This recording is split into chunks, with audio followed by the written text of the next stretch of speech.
Yo, what's up, everybody? It's Thursday, June 13th. Look where I am. Big Apple, New York City. Back in New York there, folks. Just for a couple of days, just for like a week. And then I'm heading down to Florida. Folks, we got a very, very strong leading flows. This explains everything.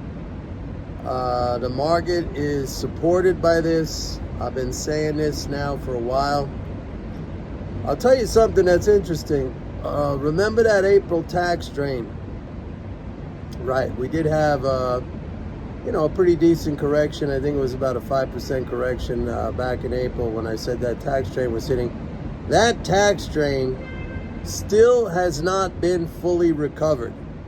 Just to give you an idea of how big that damn thing was, there's still like 11.5 billion left from that tax drain that needs to be recovered, and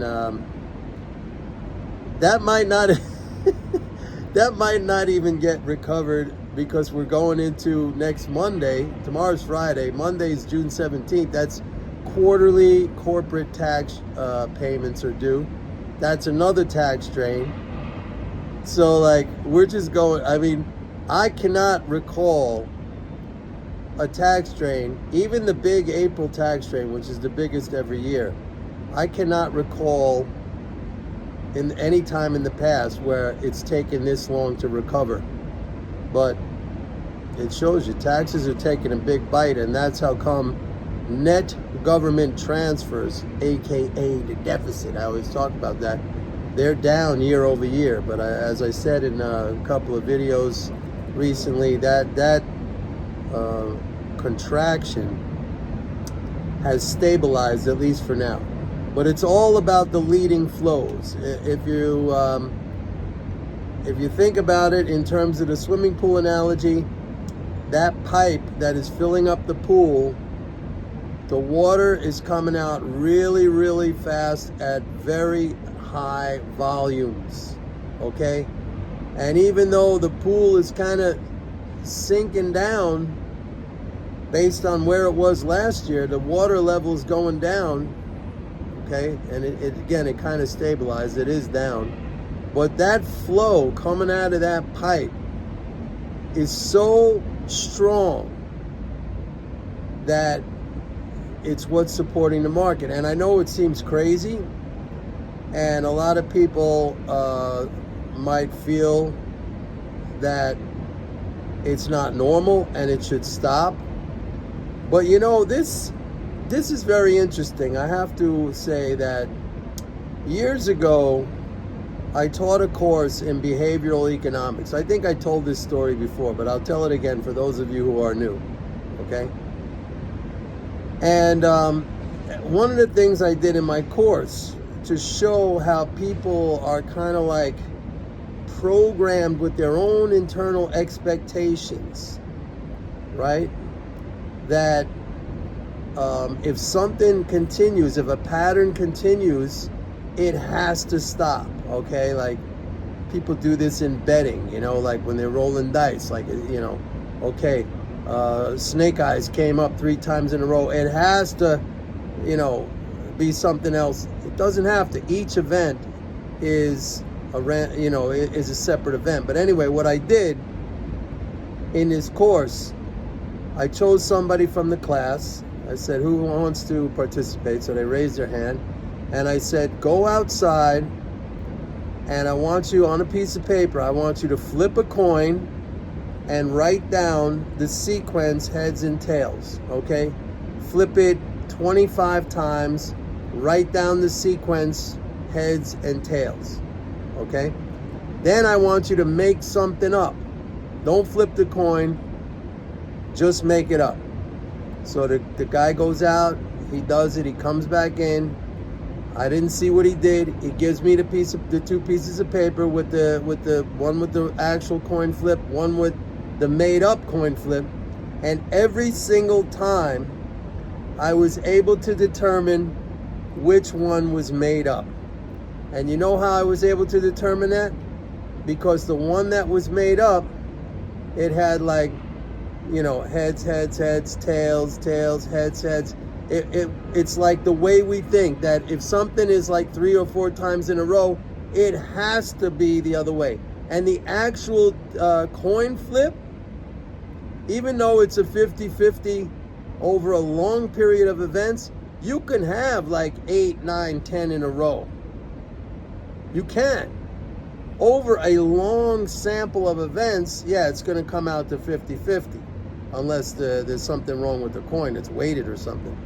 But every single time. So this is what I'm saying when it comes to, we see the market going up every single day, making new highs, and then people are like, it's got to come down.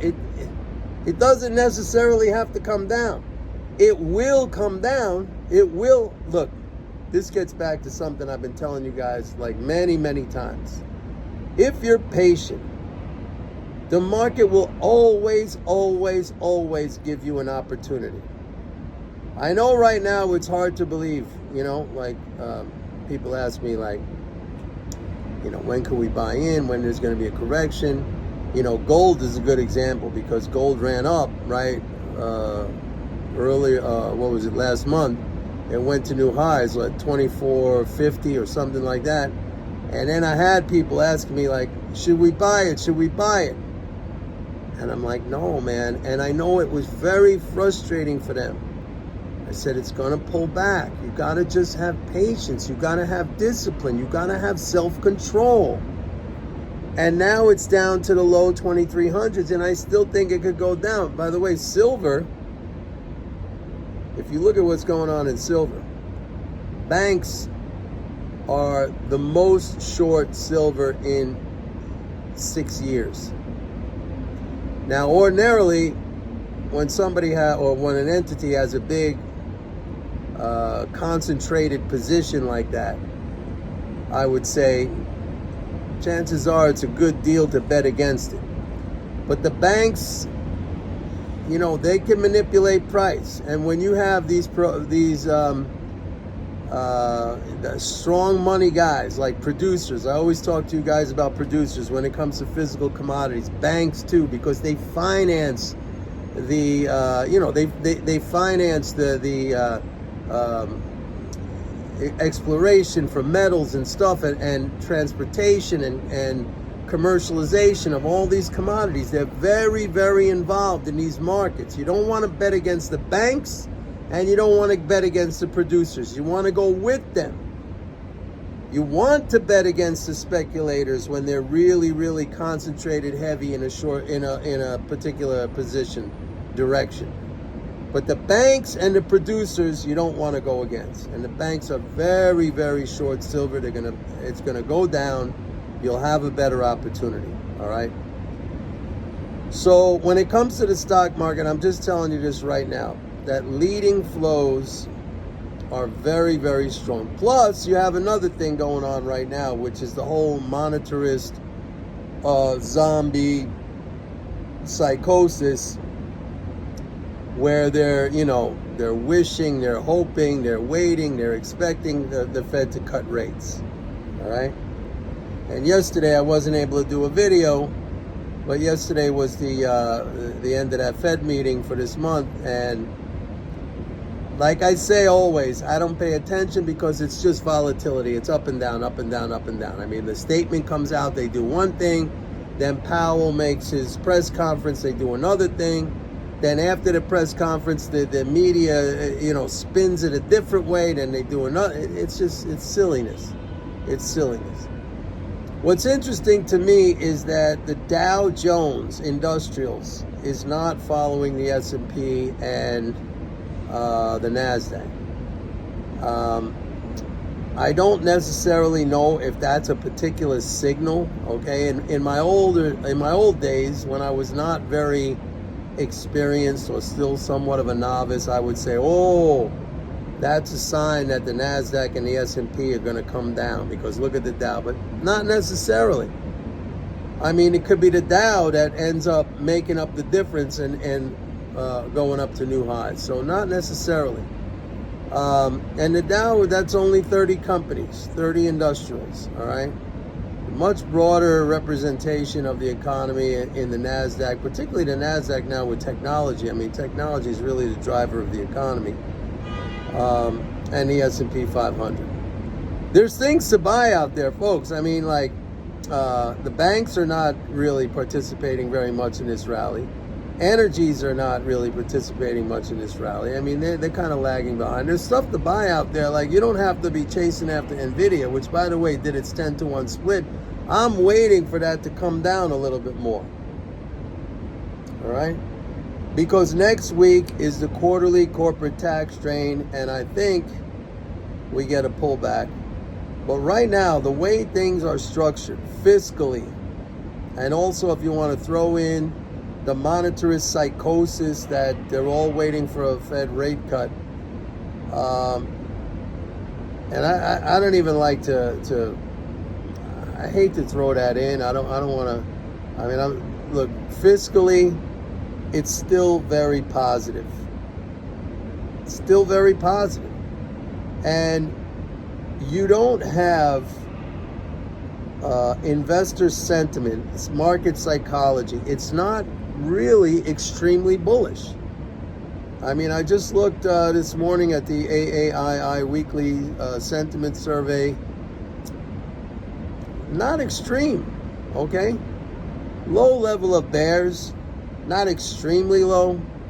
A little bit elevated level of bulls, you know, a few percentage points above the historical average. Nothing extreme, like you would say, like, you know, that's irrational exuberance to the 10th power. No, nothing really. So I mean, right there, that says this thing could just keep going. It definitely has the fuel to keep going. So I'm looking for a correction next week. Probably not really even that big. I mean, the quarterly corporate tax drains, they're small compared to the April 15th drain, okay?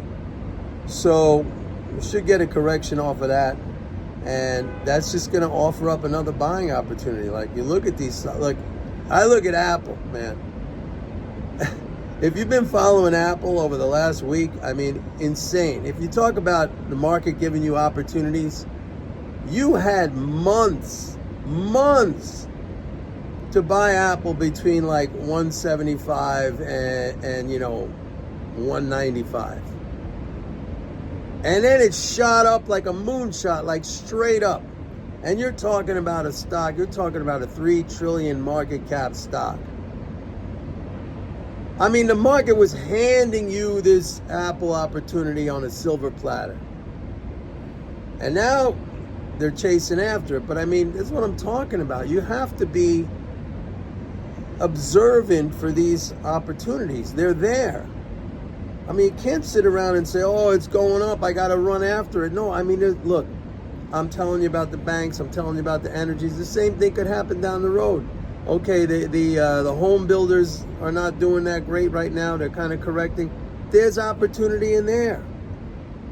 But a lot of you guys, you just focus on what's in the headlines, what's the hot stock of the day, and it's running up like crazy, and then you chase, and then you say, you know, it's too hard to make money. It's not hard to make money in the stock market.